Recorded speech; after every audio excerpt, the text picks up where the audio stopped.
Kadin Indonesia akan mengevaluasi roadmap pengembangan SDM SIA nasional untuk meningkatkan daya saing tenaga kerja. Vietnam dijadikan benchmark karena dinilai lebih cepat berkembang dalam sektor industri. Perbedaan produktivitas disebut menjadi faktor utama ketertinggalan Indonesia dibanding Vietnam. Salah satunya terlihat dari perbedaan jam kerja, di mana Vietnam mencapai 48 jam per minggu. Kadin menilai Indonesia perlu memperkuat pendidikan dan pelatihan kerja yang lebih berbasis produktivitas. Tujuannya adalah menciptakan SDM, daya manusia unggul yang mampu bersaing di tingkat global. Dalam prospektus ringkasnya, Rans mencatatkan pendapatan sebesar 353,38 miliar rupiah.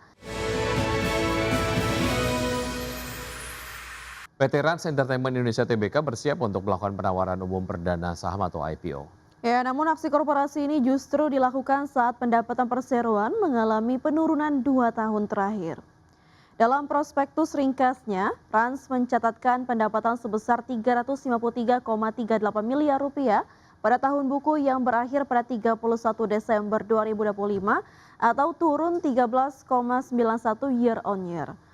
Penurunan tersebut memperpanjang tren kontraksi pendapatan Rans setelah pada 2024 perseroan juga membukukan penurunan sebesar 6,24%. Sejalan dengan penurunan pendapatan, laba kotor perseroan tercatat sebesar 152,72 miliar rupiah pada tahun 2025, lebih rendah dibandingkan perolehan tahun 2024 dan 2023. Sementara itu, laba tahun berjalan pada 2025 terkoreksi 41,6% dibandingkan dengan capaian tahun sebelumnya. Dan sebagai catatan, Rans memulai penawaran awal dalam rangka IPO dengan rentang harga Rp135 hingga Rp170 per saham. Dengan rentang harga tersebut, Rans berpotensi meraup dana segar sekitar 340,88 miliar hingga 429,25 miliar rupiah dari aksi korporasi ini.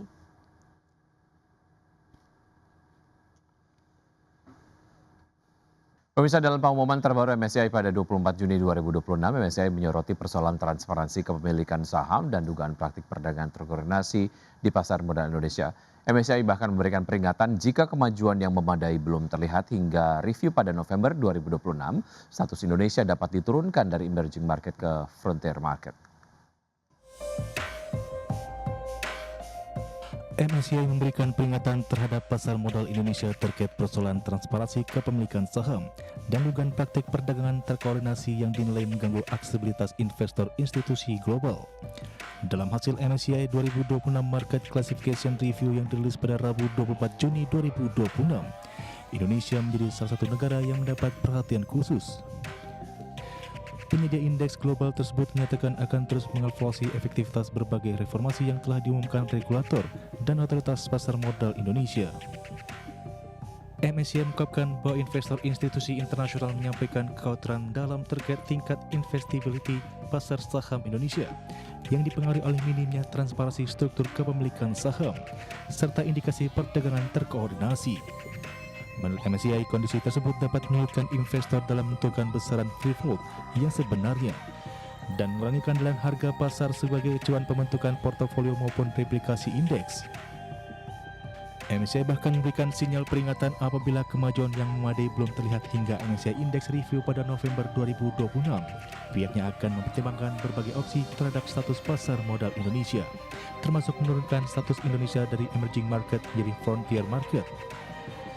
Dalam pengumumannya, MSCI menegaskan bahwa klasifikasi pasar tidak bersifat permanen dan akan terus dievaluasi berdasarkan pengalaman nyata investor institusi internasional dalam mengakses suatu pasar. Berbagai sumber untuk ID Action.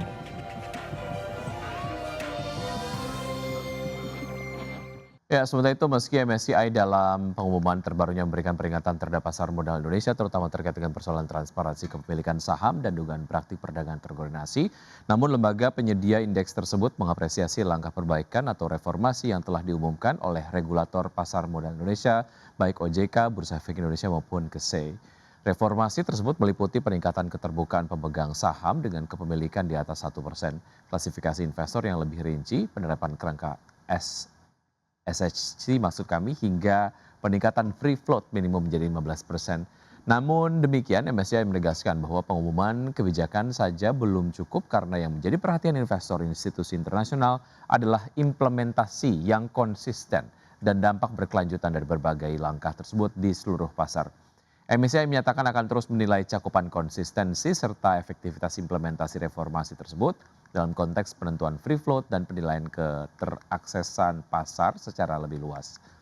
Di saat yang sama, MSCI bahkan memberikan peringatan apabila kemajuan yang memadai belum terlihat hingga review pada bulan November 2026, berbagai opsi akan dipertimbangkan termasuk menurunkan status Indonesia dari emerging market menjadi frontier market.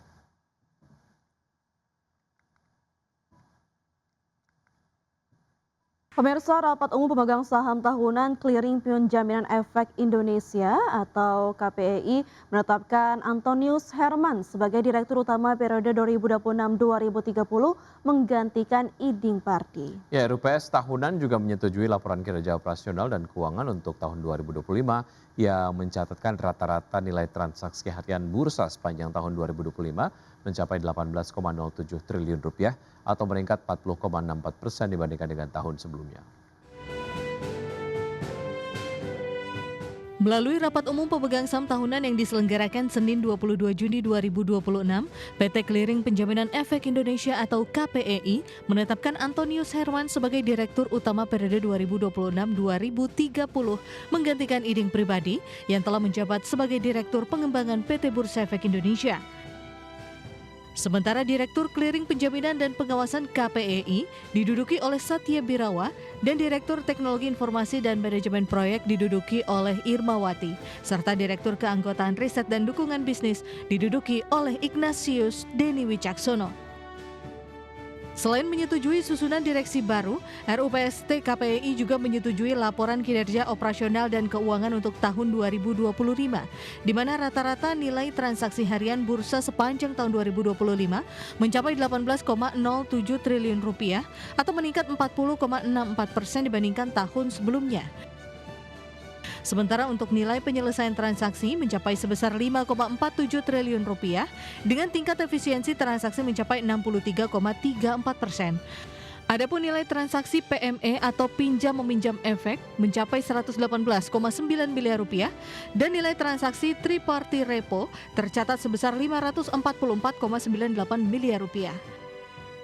Sedangkan untuk layanan clearing transaksi efek bersifat utang atau sukuk melalui Electronic Bond Clearing System penyelenggara pasar alternatif KPEI berhasil membukukan nilai transaksi sebesar 178,2 triliun rupiah dengan total frekuensi sebanyak 2.838 transaksi di sepanjang tahun 2025. Kinerja operasional yang cemerlang tersebut menjadikan KPEI mencatatkan laba bersih di tahun 2025 sebesar 262,22 miliar rupiah atau meningkat 75,79% dibandingkan tahun sebelumnya. Jakarta, Ricky Anwardi, IDX Channel. PT Panin Sekuritas Tbk akan membagikan dividen tunai senilai 177,85 miliar rupiah atau setara dengan Rp250 per saham dari laba tahun buku 2025. Ya, Corporate Secretary PT Panin Sekuritas Tbk Pramanugraha mengatakan pembagian dividen tersebut telah disetujui dalam rapat umum pemegang saham tahunan pada 19 Juni 2026. Adapun kum dividen di pasar reguler dan negosiasi jatuh pada 29 Juni 2026, sedangkan ex dividen di pasar reguler dan negosiasi pada 30 Juni 2026 dan selanjutnya kum dividen di pasar tunai berlangsung pada 1 Juli 2026 dan ex dividen di pasar tunai pada 2 Juli 2026. Tanggal daftar pemegang saham yang berhak atas dividen ditetapkan pada 1 Juli 2026 dan pembayaran dividen tunai dijadwalkan pada 15 Juli 2026. Perseroan menegaskan bahwa pembagian dividen tahun buku 2025 tersebut tidak akan mempengaruhi kelangsungan usaha perseroan.